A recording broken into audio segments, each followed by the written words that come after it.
Namo Buddhaya, Namo Trinabia. Bapak, Ibu, saudara-saudari umat Tridharma dari Klenteng Hok Tik Tong Parakan, serta umat Tridharma dimanapun berada. Hari Senin yang akan datang, tanggal 14 Juni, kita bersama-sama merayakan Hari Raya Pek Chun.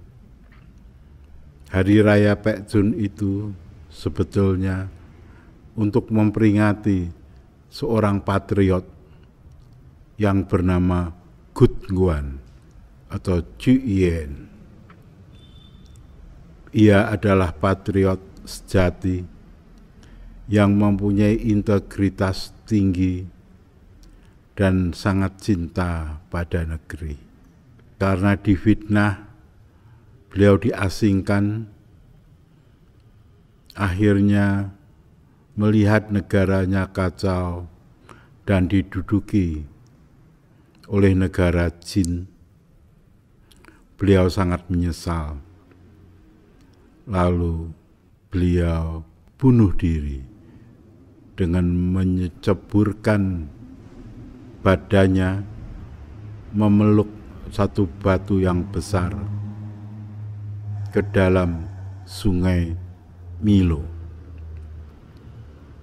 Beliau juga seorang sastrawan. Syair yang terkenal adalah Lu Shou.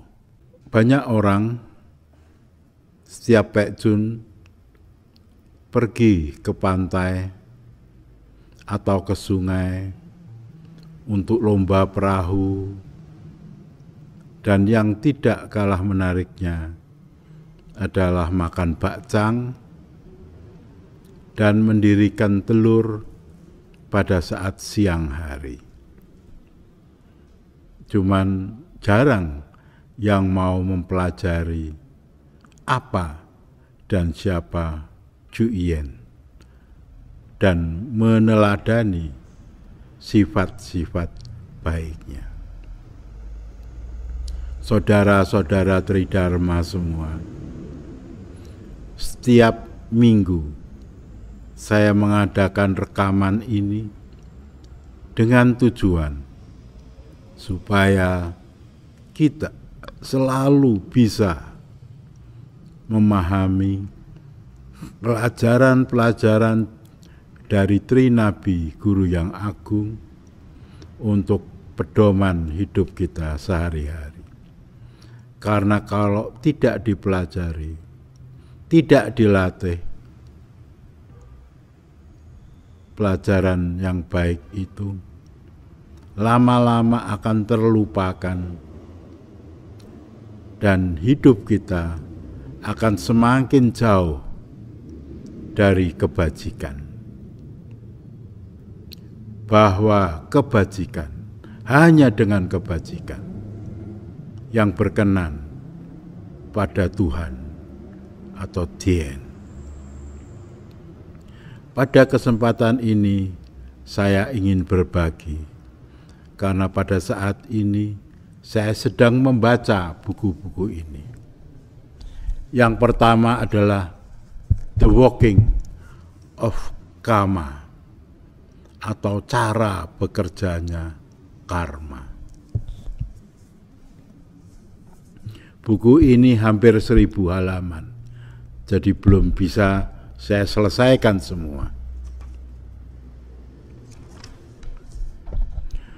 Buku ini diterjemahkan oleh Anthony Lawrence, diedit oleh Biku Nanu Kamsa.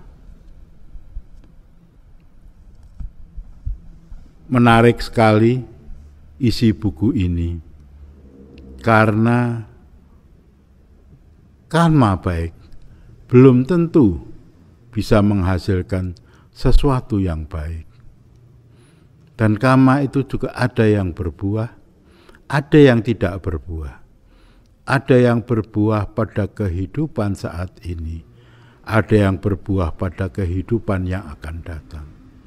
Apa yang kita alami saat ini pun ada yang merupakan buah kama pada kehidupan saat ini, ada pula merupakan buah kama pada kehidupan yang lampau. Buku yang kedua yang saya baca adalah Patana 24 Kondisi. Ini juga menceritakan mengenai sebab musabab suatu kehidupan. Dari kedua buku ini kita akan menarik suatu kesimpulan bahwa di dalam melakukan menanam karma baik pun kita harus berpikir untuk mendapat suatu sasaran yang tepat. Ibaratnya kalau kita menanam jagung atau padi, kita mencari lahan yang subur. Sebagai salah satu contoh, apabila kita memberikan sejumlah uang pada seorang preman, kemudian uang tersebut dipergunakan untuk foya-foya, untuk beli miras, dan lain sebagainya. Jelas uang yang kita berikan itu tidak berbuah menjadi karma baik. Baru saja Presiden Joko Widodo memerintahkan pada Kapolri untuk membersihkan preman di Tanah Abang. Maka pada hari ini sudah tertangkap 24 orang preman di Tanah Abang yang selalu ngompasi, minta uang pada supir, pada pedagang, dan lain sebagainya. Mereka begitu beringas, bahkan kalau diberi uang 5.000 saja ditolak, mintanya lebih. Sehingga dengan rasa terpaksa para supir, para pedagang memberinya 10.000. Sehari seorang bisa mengumpulkan hasil uang kompasan itu sampai 6,5 juta. Bisa dibayangkan. Tapi uang itu musnah begitu saja, habis untuk membeli narkoba, membeli miras, berjudi, dan lain sebagainya. Ini merupakan sesuatu pemberian yang tidak bisa melahirkan karma baik. Lalu bagaimanakah kita harus memilih sasaran yang tepat?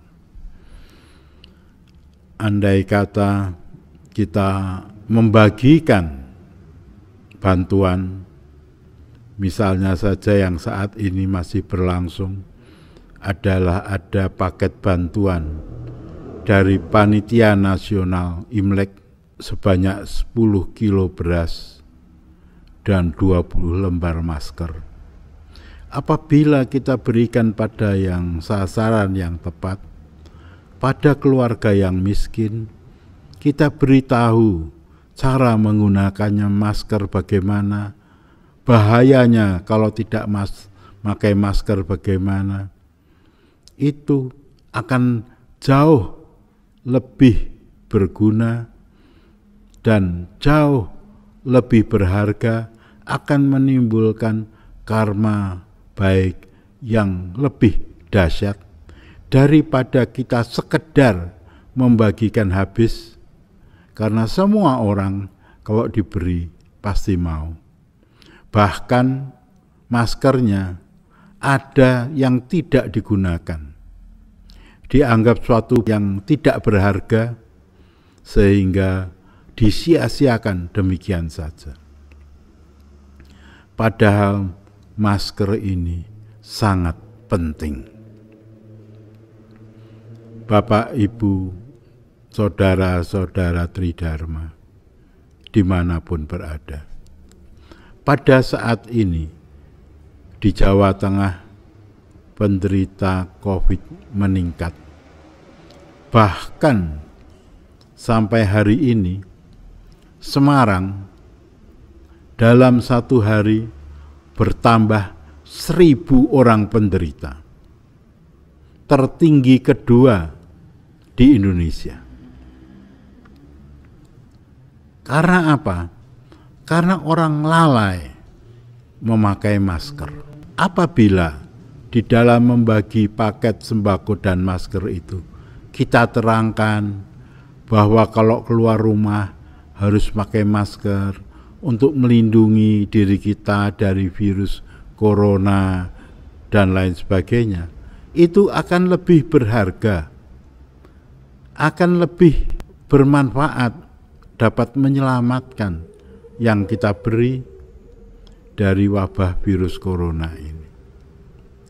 Virus corona ini sangat mengerikan. Di dalam 10 hari terakhir ada 2 tokoh Konghucu yang wafat karena virus corona. Yang terakhir kemarin adalah Ketua Makin Tegal. Sangat cepat sekali. Masuk rumah sakit, hari kedua masuk ICU, hari ketiga wafat. Nah, kita tahu betapa bahayanya virus corona karena tidak terlihat, tidak kasat mata. Ini merupakan musuh kita bersama. Oleh karena itu, melindungi diri dengan masker adalah mutlak harus dilakukan.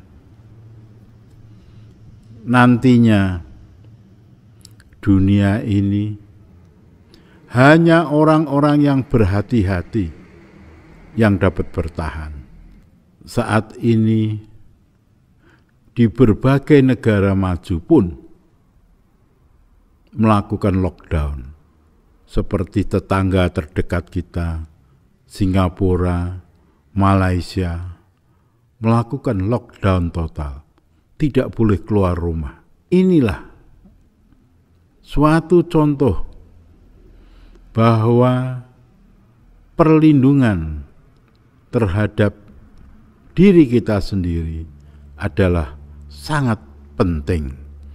Jadi bagi Bapak, Ibu, saudara-saudari Tridharma dari manapun berada, supaya kalau tidak ada keperluan yang mendesak, lebih baik tidak keluar rumah. Kalau keluar rumah, jangan lupa memakai masker, menghindari kerumunan, sering-sering cuci tangan dengan sabun, sehingga nanti kalau hari Senin kita merayakan Pekjun, cukup kita di rumah saja, sembahyang di Kongpo, kemudian nanti jam 12 mendirikan telur, tidak usah ke pantai atau ke sungai dan lain sebagainya. Karena hal-hal itu bisa menimbulkan musibah tentang corona. Kembali tentang cara bekerjanya karma, bahwa karma itu bekerja sesuai dengan sejauh manakah tingkat kehendak kita untuk melakukannya. Kalau sekedar di lampu merah kita dimintai uang, itu sebetulnya tidak merupakan suatu niatan yang baik, tapi kebetulan ada yang minta lalu kita beri. Nilai daripada karma itu adalah kecil. Tapi kalau kita niat mencari sasaran-sasaran yang tepat untuk kita menanam karma baik, menggunakan cara yang tepat, itu hasilnya akan sangat luar biasa. Ibarat kita menanam sebutir jagung di tanah yang subur, nanti kalau tumbuh 3 bulan kemudian kita akan memanen bertongkol-tongkol jagung yang tidak terhitung berapa butir. Begitu juga menanam padi. Oleh karena itu, Bapak, Ibu, saudara-saudari Tridharma, cobalah Bapak Ibu setiap hari mencari ladang untuk dapat menanam karma baik. Apakah mencari orang terlantar, apakah mencari orang yang kelaparan, ataukah mencari sasaran-sasaran lain yang lebih besar, misalnya mengadakan suatu survei untuk bedah rumah dan lain sebagainya. Berapa hari yang lalu, saudara kami dari Klenteng Kebumen, Bapak Sugeng atau Koh Yun Jong, dapat menemukan seorang sebatang kara yang rumahnya sangat kecil, sangat sederhana di tengah hutan. Ada juga yang rumahnya di pekuburan, di makam, seperti dangau kecil. Beliau sudah banyak sekali membedah rumah. Setiap menemukan, mengkoordinir, membedah rumah terus-menerus. Sungguh suatu yang sangat memprihatinkan. Pada waktu bulan puasa yang lalu, ada yang beragama Islam berpuasa. Setelah sore hari, untuk buka puasa, dia merebus nasi kemarin. Sungguh sangat menyedihkan. Ada yang pas Hari Raya Idul Fitri, rumahnya ditutup, ditinggal cari rumput. Karena tidak ada barang secuil pun yang bisa disuguhkan apabila ada tamu. Kita harus bersyukur dengan keadaan kita yang sekarang, karena masih banyak saudara-saudara kita yang kurang beruntung, sehingga demikian. Oleh karena itu, pada kesempatan ini, saya mengucapkan banyak terima kasih kepada para donatur dari manapun berada. Marilah kepada Bapak, Ibu, saudara-saudari yang belum sempat untuk ikut serta, saya ajak untuk ikut serta. Pada kesempatan ini pula, kami mengajak saudara-saudara umat Tridharma, cobalah setiap hari kita mencari ladang-ladang subur untuk menanam karma baik kepada betul-betul orang yang membutuhkan. Andai kata pada malam hari kita masih mempunyai sisa makanan, nasi atau lauk, cobalah berikan kepada yang membutuhkan. Berikan kepada mereka yang kelaparan. Mereka akan sangat berterima kasih dan mereka akan merasa sangat tertolong, walaupun hanya sebungkus nasi, segelas air minum. Kiranya cukup sekian uraian kami. Semoga apa yang kami uraikan dengan berdasarkan cara bekerjanya karma ini dapat bermanfaat untuk kehidupan selanjutnya. Semoga semua makhluk hidup bahagia. Sabe Sata Bawantu Sukitata.